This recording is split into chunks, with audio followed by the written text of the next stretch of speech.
PM Narendra મોદીએ ICGS સમુદ્ર પ્રસારણ કામગીરી મોટા સ્ક્રીનની સર્વતોમુખીતા મળે છે. શાઓમીએ ભારતમાં રેડમી નોટ 50 5G અને રેડમી પેડ 2 પ્રો લોન્ચ કર્યો. કેબિનેટે રોકાણ આકર્ષવા માટે સેમિકન્ડક્ટર ઉત્પાદન માટે રાહતો સહિત 13 મુખ્ય દરખાસ્તોને મંજૂરી આપી. બોર્ડર 2ને 31 દિવસમાં બનેલી ફિલ્મ સાથે ટક્કર કરવામાં આવશે.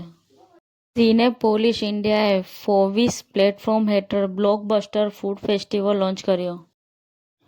દિયોદરના ધ્રાંડવમાં 5 નીલગાયની હત્યા. વન વિભાગની ટીમ પહોંચી તો માત્ર ચામડા હાડકાં મળ્યા. ફાયરિંગથી શિકાર થયા હોવાની શંકા.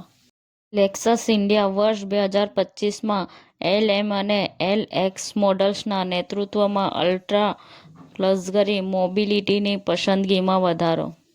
નિક જોનસે વેકેશન પર પ્રિયંકા ચોપડાનું ગીત બેબી સ્લોલી સ્લોલી માણ્યું.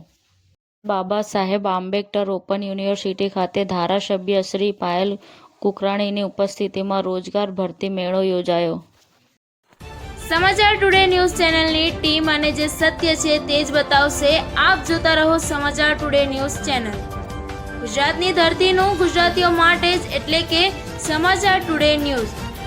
અમારી સમાચાર ટુડે ન્યૂઝ ચેનલને લાઇક કરો, શેર કરો અને સબસ્ક્રાઇબ કરો અને જોડાયા રહો સમાચાર ટુડે ન્યૂઝ ચેનલ સાથે.